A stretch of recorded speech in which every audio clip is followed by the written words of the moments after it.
Lo tengo ya conectado al doctor Alfonso Zambrano Pasquel, jurista, criminalista, docente universitario. Doctor Alfonso Zambrano Pasquel, bienvenido, buen día. Le saludamos Belkis Sánchez y quien le habla Fabricio Vela. Buenos días. Muy buenos días a ambos. Muy buenos días. Gracias por la posibilidad de conversar con ustedes. Gracias a usted, doctor Alfonso Zambrano Pasquel.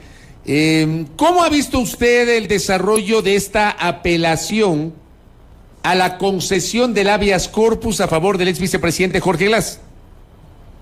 Mira, hace unos días en un conversatorio precisamente apreciamos la incidencia que tiene o puede tener la política frente al derecho de tutela, que es la búsqueda de amparo, de respeto a los derechos.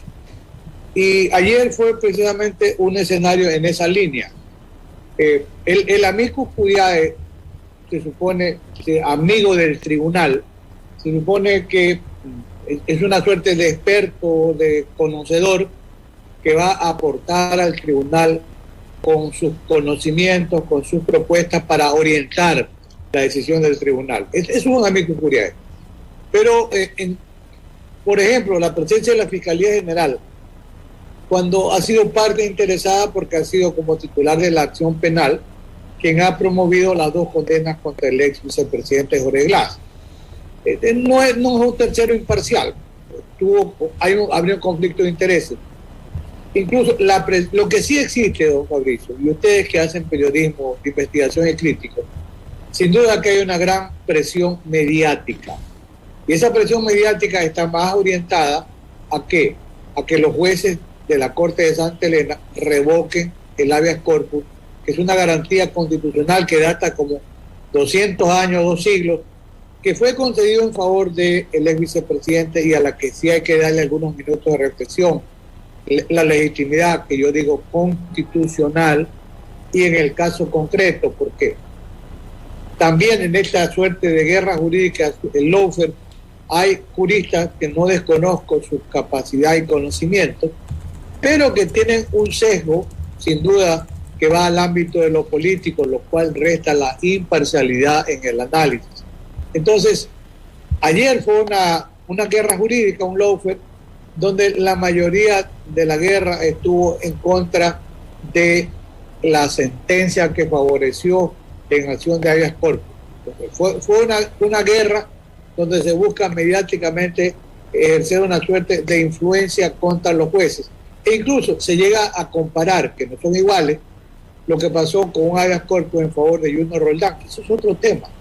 Un habeas corpus concedido en favor de un ciudadano extranjero que estaba en extradición y que estaba bajo la competencia del presidente de la Corte Nacional de Justicia. Ese es otro tema.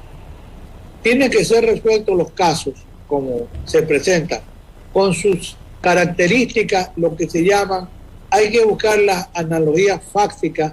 ¿Para qué? Para aplicar los precedentes. Y lo ha dicho hace un buen tiempo el actual presidente de la Corte Nacional de Justicia y Corte Constitucional, notable jurista, Ali Lozada Prado. Él ha dicho en su momento que los precedentes no son jurisprudencia vinculante, pero claro que orientan la actuación de los jueces. Incluso cuando hay un precedente que se llama autovinculante porque lo dictó el juez A, se dice que siempre el juez A tiene que actuar de acuerdo con el criterio expuesto en ese precedente. Y eso no es cierto, porque se puede parecer el caso, pero no es igual. El juez se aparta del precedente con un razonamiento muy fuerte, una persuasión muy importante. De suerte que, fíjese, hay más de una lectura incluso en la influencia que pueda tener un precedente, porque se invoca, por ejemplo, la sentencia 365 de la Corte Constitucional. Y se dice, bueno, la Corte dijo que sí cabe los sustitutivos a la prisión preventiva, tanto en el caso de que se trata de una medida cautelar cuando hay un proceso y también cuando se está cumpliendo una condena. Lo que pasa es que, dijo la Corte, debe ser aplicada de manera excepcional, no es para todos los casos. Y habría que examinar si en este caso se cumplían o no esas condiciones para aplicarle un caso por analogía fáctica. De lo contrario, el juez es libre y soberano para fundamentar las razones por las cuales aplica en una resolución, por ejemplo, una medida cautelar. Sobre eso podemos ampliar alguna idea si usted tiene alguna otra inquietud, Fabricio. Justamente, doctor, buenos días. Le saluda Belkis Sánchez. Yo quisiera ir un poquito más atrás a este momento de la apelación al habeas corpus hasta el otorgamiento como tal, o la concesión como tal de este recurso, porque mucho se dijo en su momento si procedía o no, si fue pertinente o no. Ha sido por algunos sectores cuestionada esa decisión en el sentido de haberle otorgado el habeas corpus al ex vicepresidente de la República. Yo quisiera conocer su criterio sobre este tema puntual. A ver, primero, una objeción ha sido la de la competencia del juez de Manglaral. Sobre eso hay que tener presente, porque se ha dicho que solamente un juez de garantía penitenciaria. Sí, pero en Mangla Alto no hay juez de garantías penitenciarias. Y lo que debiera ser un juez de garantía penitenciaria lo hace un juez de una unidad que se llama multicompetente, o sea, múltiple competencia, que es el caso del juez que actuó al resolver el habeas corpus. Primero, se ha cuestionado la legitimidad de la comparecencia de la accionante, la señora o la señora abogada. Pero el argumento, ¿cuál era? Por eso yo decía hace un momento, hay que tomar en cuenta las analogías fácticas de un caso. La señora, ¿qué dijo? No aparece el ciudadano Jorge Glass, el PPL. Entonces, frente a esa afirmación, de acuerdo con la Constitución, en las acciones en este caso, una acción de protección a través del habeas corpus, se presumen los hechos que dice el accionante, esta señora, cierto. ¿Se puede probar que eran falsos? Claro. ¿Quién tenía que probar que era falso el hecho? El SNAI. Y sobre esto solamente una línea. El procurador dice que el proceso es nulo porque no se lo convocó a él como procurador. Eso es falso. El SNAI es un órgano adscrito al Ministerio de Gobierno y el Ministerio de Gobierno fue convocado y se hizo presente. O sea, ese es un argumento que por ahí no va. La legitimidad de la señora.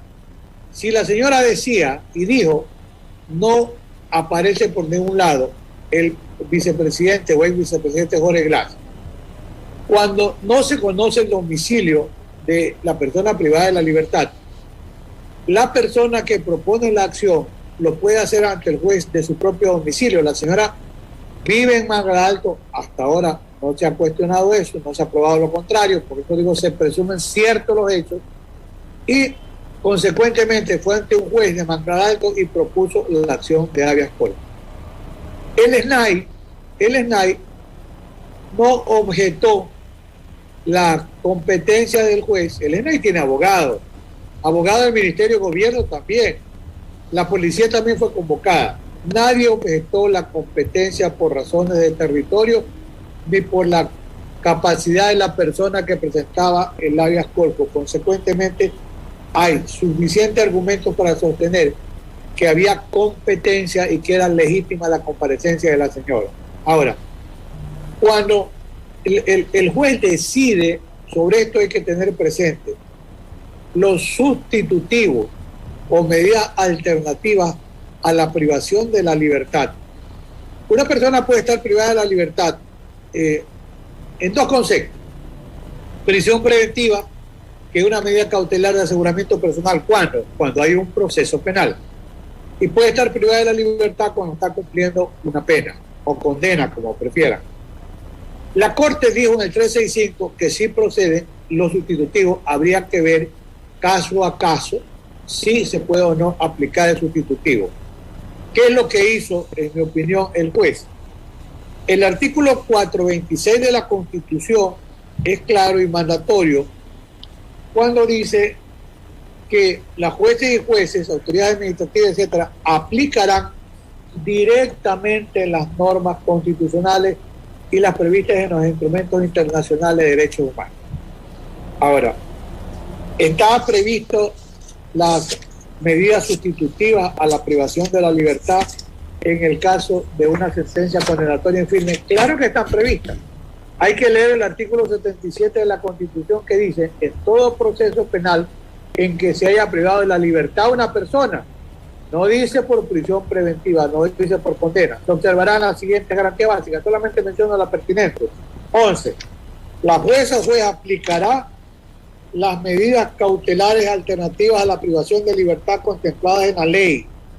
Se aplicarán de acuerdo con los casos, plazos y condiciones. Sobre esto hay que quedar muy claro. El habeas corpus no es que ha dejado sin efecto las condenas contra el ciudadano. Las dos sentencias que está cumpliendo el ex vicepresidente Glass por el caso Odebrecht y por el caso Sobornos se siguen cumpliendo. Están vigentes. Mire, en Colombia hay una expresión que hay que recordarla, que se llama cumplir, se llama casa por cárcel o pena por casa, igual. Porque es una tendencia del derecho moderno a que haya sustitutivos a las penas incluso privativas del derecho a la libertad. Esto está en la Constitución de 1998. No le echen la culpa a la Constitución de Montecristi, que es una excelente Constitución. El garantismo. No, lean del año 98, el artículo 24 tenía el conjunto de garantía del derecho al debido proceso y decía que deben establecerse alternativas a las penas privativas de la libertad. O sea, estamos hablando de una garantía que tiene constitucional, que tiene más de 20 años. Y el juez en este caso encontró que era aplicable. ¿Por qué? En los casos previstos en la ley. ¿Qué medida? Prohibición de salir del país. La comparecencia el primer día, lunes creo de cada mes. El arresto domiciliario, es decir, está cumpliendo la pena en su domicilio. No ha revocado la condena. La condena se mantiene. Lo que sí hay que recordar al país que desde diciembre del año 2020, esto lo sé por lo que se ha publicado ahora, yo no he sido abogado y dejo en claro del ciudadano Jorge Glass Espinel, pero tengo que estudiar el caso para poder opinar con conocimiento suficiente. Desde el año 2020, diciembre, él tenía derecho a la prelibertad, o sea, una suerte de libertad vigilada si se hubieran unificado las condenas. Ha interpuesto una serie de reclamos constitucionales y los jueces de garantía penitenciaria le han negado un derecho legítimo ¿a qué? A la acumulación de las penas, que es unificar las condenas de manera que la condena más alta, la de 8 años, absorbía a la menos alta. ¿Y cuál es el argumento para que le hayan negado al ex vicepresidente Jorge Glass la unificación de las penas? Porque esto también se ha debatido en estas semanas luego de la concesión del habeas corpus. Hay quienes, por ejemplo, cuestionan el habeas corpus, cuestionan la naturaleza de este recurso que permitió la excarcelación de Jorge Glass, pero por otro lado reconocen que sí era viable la prelibertad, que es una suerte de libertad condicional, como se dice en otros países. La pena se sigue cumpliendo, pero fuera de la cárcel. De acuerdo. Mire, en caso de conflicto, dice la Constitución, entre normas de distinta jerarquía, la Corte Constitucional puede resolver, que es un tema que podría ser que este sea tomado un caso para resolución. Y el mismo artículo 426 dice lo siguiente, don Fabito: los derechos consagrados en la Constitución y los instrumentos internacionales de derechos humanos serán de inmediato cumplimiento o aplicación. No podrá alegarse falta de ley o desconocimiento de las normas para justificar la vulneración de los derechos y garantías establecidos en la Constitución. La Constitución garantiza este régimen progresivo en pro del ciudadano privado de la libertad, que se considera por el solo hecho de estar privado de la libertad pertenecer a un grupo de alta vulnerabilidad, porque como yo he dicho, la cárcel es una maquinaria de demolición de la personalidad en lo físico, en lo mental, emocional. ¿Cuál ha sido el argumento, Fabricio? Uno insostenible, que nos obligaría a quienes estamos conversando a tener un turbante, a encontrar una bola y dedicarnos a otra profesión, que fuéramos brujos para adivinar. El caso Singre tiene una sentencia condenatoria que no está ejecutoriada, consecuentemente no es de efectivo cumplimiento. Se dice, no podemos unificar las penas porque no se ha resuelto el caso Singre, pero no, que son brujos, pero es que cambien a los calimán, que cambien de profesión, pues. No se sabe qué va a pasar, pero no puede diferirse el derecho a un beneficio en función de una expectativa, de algo que puede o no puede ser. Eso es actuar de manera irracional y con manifiesta vulneración de las garantías que le asisten a una persona privada del derecho a la libertad, como en este caso, por supuesto, el caso del ex vicepresidente Glass. Ese es el tema, Fabricio. Doctor, volviendo a la apelación como tal del habeas corpus, ¿cuáles son los posibles escenarios? ¿Corre ya este plazo de 8 días para que el tribunal se pronuncie luego de la audiencia? ¿Cuáles podrían ser los resultados justamente o la decisión que finalmente tomen los magistrados? Claro, hay una gran presión mediática, política, del gobierno, etcétera, y de otros sectores por animosidad al expresidente Correa, al ex vicepresidente Correa. Yo hablo de 3 escenarios que yo he apreciado que podrían ser. El primero, el más fácil, que ante la presión mediática diga la Corte Provincial, porque para eso son los recursos, para revalorizar la actuación de un juez de inferior nivel. Legalmente tiene competencia un tribunal de alzada para revalorar lo que se decidió en un habeas corpus. Y podría decir, bueno, yo considero que no tenía competencia, considero que no estaba legitimada la señora accionante, que debió haberse ante un juez de garantía penitenciaria, pero no basta que lo diga, tiene que haber suficiente argumentación persuasiva. Si el SNAI no pudo responder dónde estaba detenido, eso era suficiente para que se conceda con lugar del habeas corpus. Por eso digo, casi contra natura, podría decir, a mí no me convence y yo soy el juez y yo decido que se revoque la sentencia que favoreció al ex vicepresidente, que vuelvan las cosas a su estado anterior, lo cual significaría que vuelva a la cárcel. Tema en que el propio ex vicepresidente ha dicho que si eso llegase a suceder, él se presentaría, se está presentando hasta ahora y se conoce públicamente que no se iba a esconder. El otro escenario es que diga, coherente con la realidad procesal y, como yo digo, con el caso resuelto, con la situación de ese caso, podría decir, estoy de acuerdo con la concesión del habeas corpus, estése a lo ordenado, ratifico la sentencia y desestimo las apelaciones. Y allí también terminaría el tema. Y yo encuentro una tercera vía, porque este habeas corpus, como dije, no es que está suprimiendo las condenas, no las está revocando, está modificando el sistema de cumplimiento de la pena. Por eso es correctivo, está corrigiendo el cumplimiento de la condena. Podría ser que diga, bueno, en mi opinión, si tiene problemas de salud mental, debiera someterse a una evaluación psiquiátrica y psicológica, por un lado. Por otro lado, podría decir, como hay graves afectaciones a su estado de salud, yo dispongo el internamiento de inmediato en un hospital para que sea atendido en su salud. Y podría reservarse, decir, bueno, yo dicto estas medidas y ahí podría ser un híbrido, como para decir, por eso digo un tercer escenario, cumplido estas disposiciones que son mandatorias, que son de cumplimiento obligatorio, y es en última instancia ya en habeas corpus, entonces ahí que tiene que decir. No va a decir vuelvan los autos para resolver, podría ser que diga, entonces una vez que se cumpla con esto ya se ha corregido el problema y entonces que vuelva a la cárcel. Por eso hay diferentes escenarios.